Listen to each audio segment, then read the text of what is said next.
So it was no good.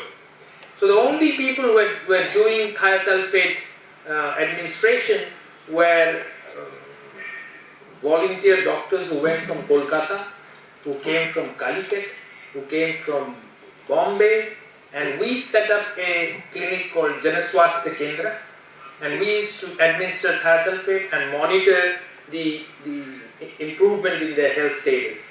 But then after 20 days of doing this exercise, after about 1,300 people being administered sodium thiosulfate, in the middle of the night our clinic was razed to the ground.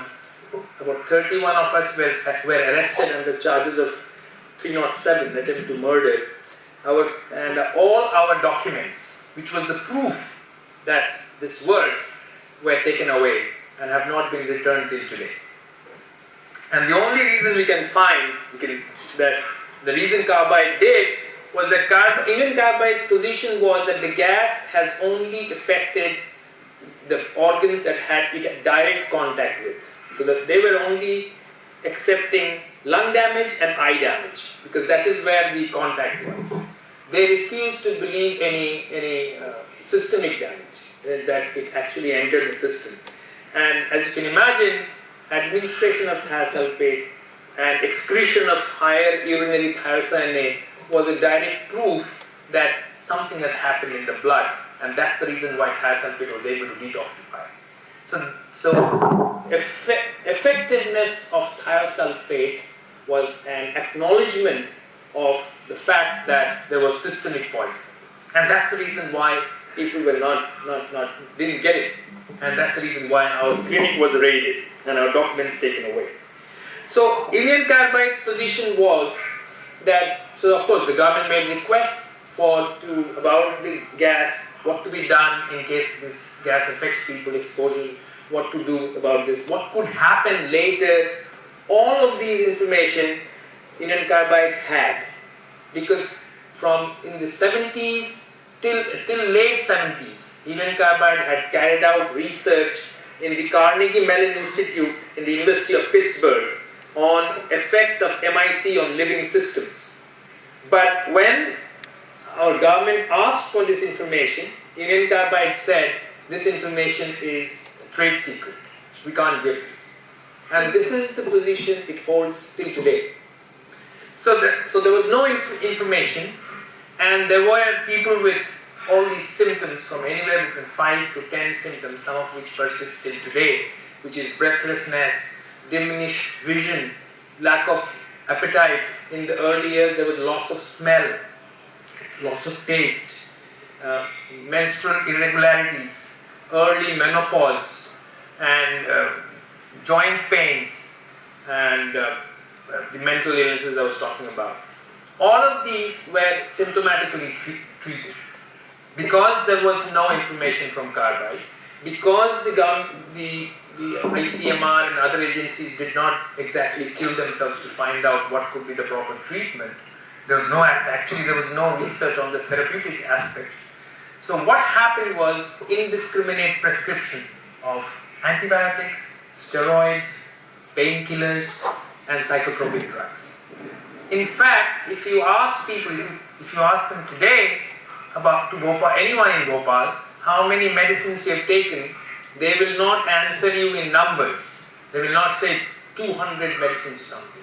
They will answer you in kilograms, 30 kilograms, 40 kilograms.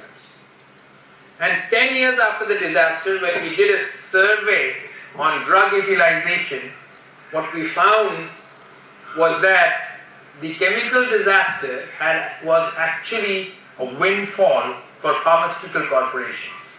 We found that the majority of the drug market was essentially cornered by a dozen multinational pharmaceutical companies.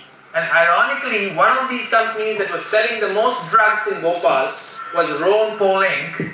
And this company, at that point of time, owned Indian Carbide's Institute West Virginia plant.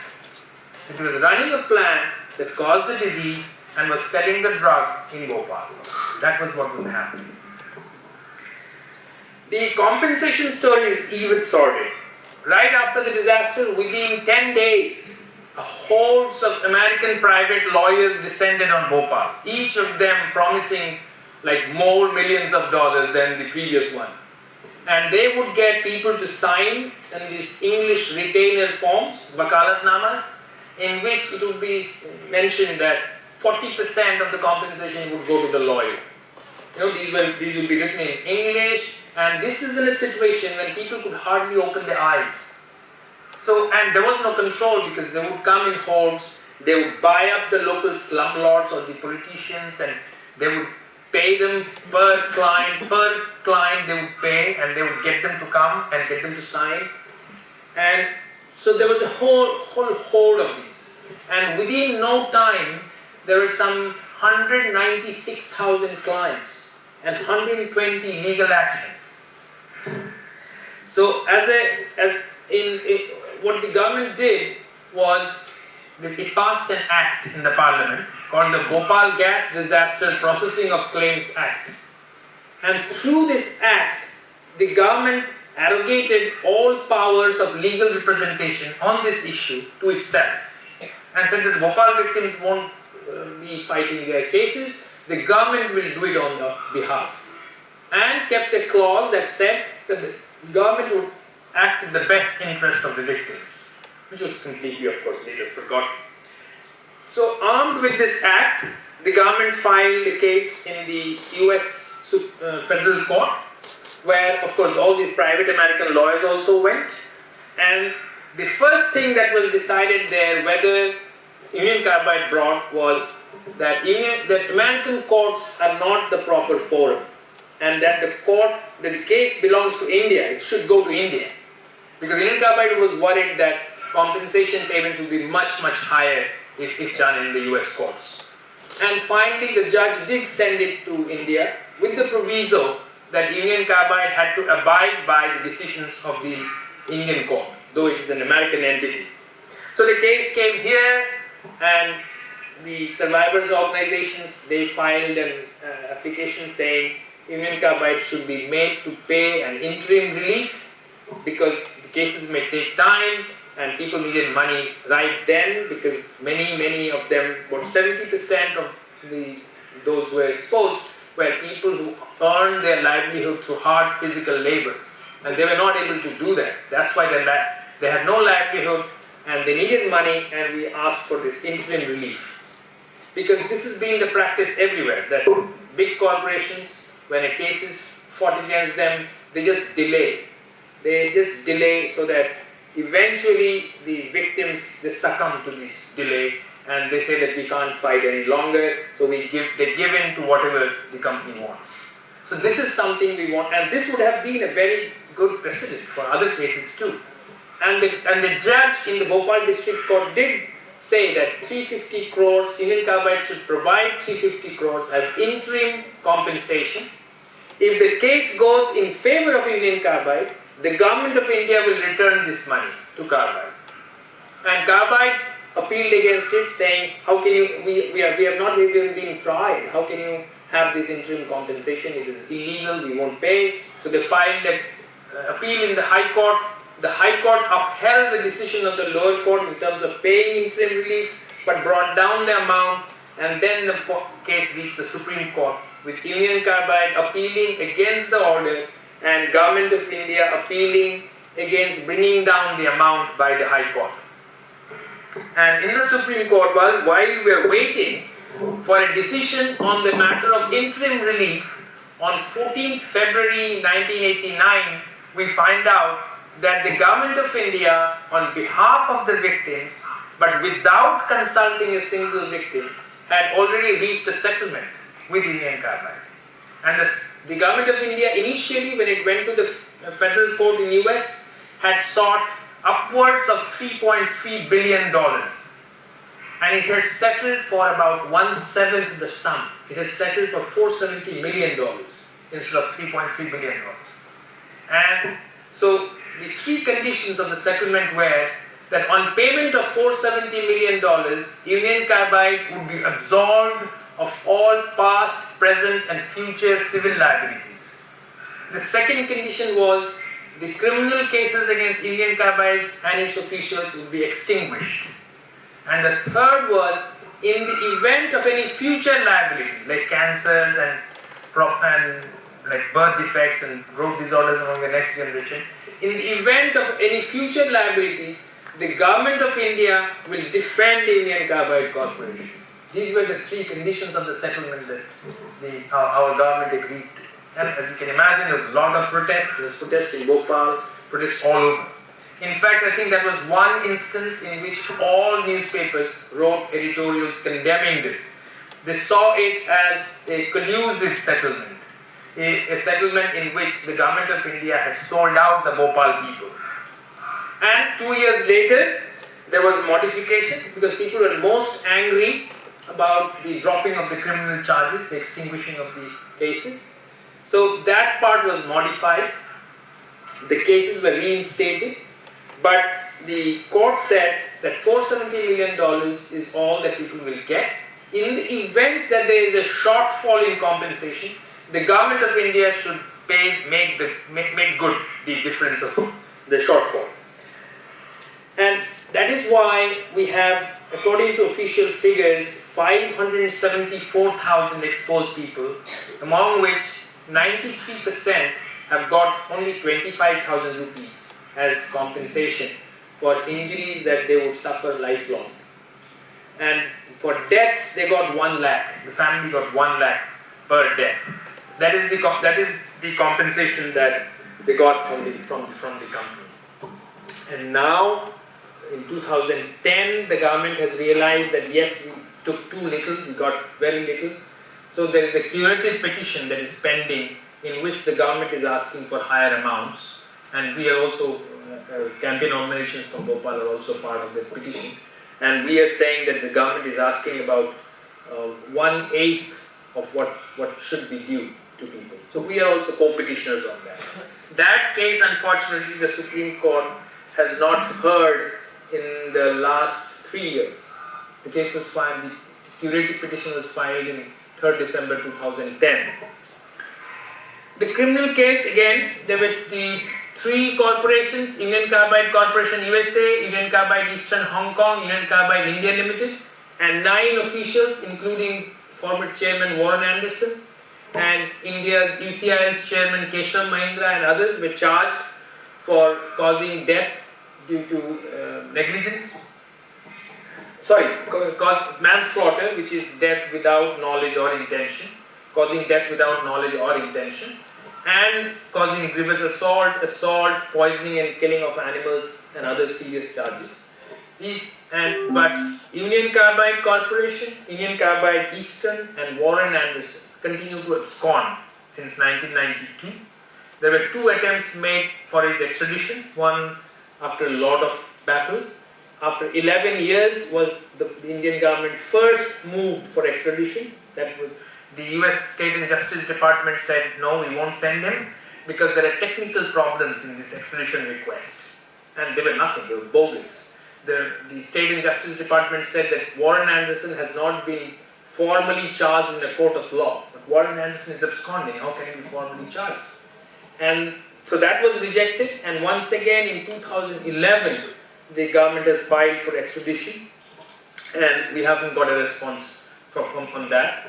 And the Indian accused, on 7th June 2010, the Indian accused, that is Keshav Mahindra and others, they were convicted and they were sentenced to 2 years in jail and 100,000 rupees as fine. And the Indian subsidiary was fined 500,000, which is like less than peanuts. And of course, none of the officials have spent 1 minute in jail because they are appealing, while the government of India and the CBI are also appealing for enhancement of charges because of public pressure. So basically, but other important thing, the reason they got only 2 years and not 10 years, which is what they should have got for manslaughter, was because the charges against the Indian accused were diluted in the Supreme Court in 1996, 13 September 1996. Now, the other, I mentioned right in the beginning, I was talking about the proposal, Bhopal plan proposal, and one of the things I was mentioning was how the waste management plan was different. For the Bhopal plant, what they did was they would dump all the toxic byproducts and waste, because a lot of waste is generated, and that waste is to be dumped in 20 unlined pits within the factory premises. In 77, they started dumping them into 3 ponds. These were polymer-lined ponds, and over an area of about 32 acres. And they used to dump all this. But then we have telexes from 81 which show that these ponds were actually leaking contaminated material. And in fact, a telex was sent from the Bhopal plant to Danbury, Connecticut, saying the ponds are leaking. We tried everything you said, and they're still leaking. And then we have a telex from about 8 months later that said they're still leaking, and nothing was done. It was all suppressed. In 89, 5 years after the disaster, 5 years after the plant had been closed, Union Carbide scientists secretly took out groundwater samples, and they wanted to do bioassay to find out how toxic it was. What they wanted to do was what they call LD50 value, the legal dose 50, the concentration at which 50% of fish or other animals die. So they in their report, which we got a copy of, in the report they say that we could not determine the LD50 values of these groundwater samples because all the dilutions we tried led to 100% fish mortality.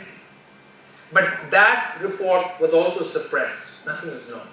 And nobody was saying anything. The government agencies in charge of it, the first time they did was in 91. But before that, our group, we collected samples. We took it to all our CSIR institutions, in which I had quite a few friends. But they all refused to do it because by then they had got the message that you don't mess with carbide, because carbide is close to the government. So they said they could analyze the water for me, but they would not be able to sign any certificate, so which was no use for us. So we sent it to US, we smuggled it actually, saying it was Ganga water and Ganga mitti that our grandmother needed to die in peace. And then it was analyzed in the US lab, and we found that this actually contained heavily toxic materials. There were polynuclear aromatic hydrocarbons, there were volatile organic chemicals, there were persistent organic pollutants. And from 1990 onwards, there have been at least 17 studies. The latest was in January this year, was published by the Indian Institute of Toxicology Research, Lucknow. And according to them, 22 communities around the factory with an estimated population of between 50 and 60,000 people.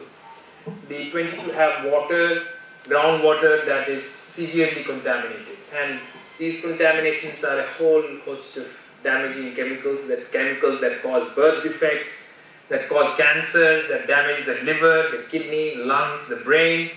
And we can see the consequences of this. In fact, one of our ongoing studies that we are currently doing is on the consequences, the long-term consequences of acute gas exposure and due to chronic exposure to contaminated groundwater. And even in this, we have had a number of Kolkata doctors who are volunteering for this. And one request I would like to make here is, if you know of any doctors who could come to Bhopal in January or February to do this work, to join in our work, please spread the word and see if you can get doctors who can come. And because we need to complete this study very soon. So as a result of this, what we see today is a spate of horrific birth defects and a population that has been slowly poisoned with this bioaccumulative poisons that cause all these different problems. The one thing I forgot to mention was that in 2001, Union Carbide was taken over by another company called Dow Chemical, the Dow Chemical Company, TDCC. And it took over the company, and then it said, we have taken just the assets, not the liabilities. They said this is between us and Carbide. We made our own arrangement. as if they are operating by some other laws. Whereas the laws in this country, laws in the US, say that if you are buying assets, you're also buying the liabilities. So Dow Chemical refuses to clean up the contamination in Bhopal. And of course, Dow wanted to basically use Union Carbide's network and set up its business. But because of the protests by Bhopalis and their supporters all over the country, they have not been able to. And in fact, they have suffered quite a few damages as a result of the protests by Bhopal and their supporters. So a little bit about the people's resistance to this ongoing corporate crimes. And is that right after the disaster, there was a spontaneous protest, people gathered, they wanted to burn down the factory, and then of course some people said that if you do that, you'll be causing more damage. But within about 10 days, you could see different agitations in different places. Within the first month, about more than 15,000 people marched to the Chief Minister's residence. And when he didn't listen to any of the demands, and these demands were about providing medical care, providing jobs, punishing the guilty, and letting people know about the state of whether the water was clean to drink, the air was okay to breathe. And none of these, of course, demands were conceded to by the Chief Minister, and there was a 7-day siege around the Chief Minister's house. In that cold January night, people stayed.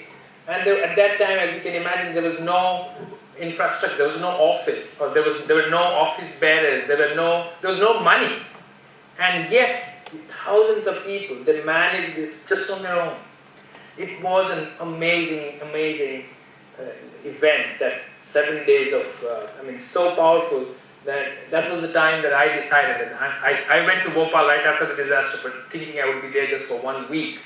And that dharna outside CM's house was so profoundly transformative that I just decided that I have to continue staying there. It was an amazing thing. And so in the first 2 years, the state did everything to kick us out of Bhopal. And it succeeded. Many people had to leave, because they were just being brutalized. They were beaten, jailed, and trumped up cases were lodged against them. But people continued to fight. And this fight, it is the longest fight of industrial victims anywhere in the world.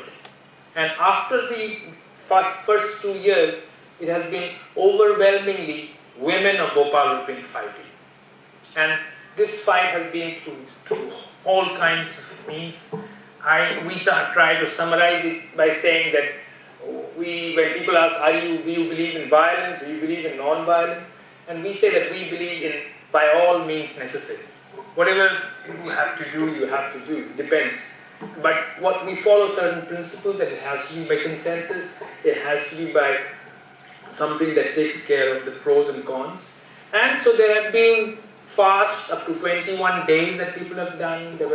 We have sat on dharna in Jantar Mantar for up to 6 months, braving storms and the Delhi sun, summer, rains. We have walked from Bhopal to Delhi, a distance of about 750 kilometers twice, over 37 days. And all of this, and there have been victories. There have been, like most recently, all these people that I said were drinking contaminated groundwater, mostly because of the Padayatra and other battles. Like we carried this battle called Neem Udao Abhiyan. Like we won't let you sleep till you get people water. So we would, we would go with brass bands, big trumpets, and hide in the bushes next to the secretaries' homes. And at midnight come out with our brass bands and drums and play songs. And every time that we would get beaten, we'll make another song. Then we would dance to these songs. There's MP Sarkar ka yahi hai fanda, mangoge pani milega danda.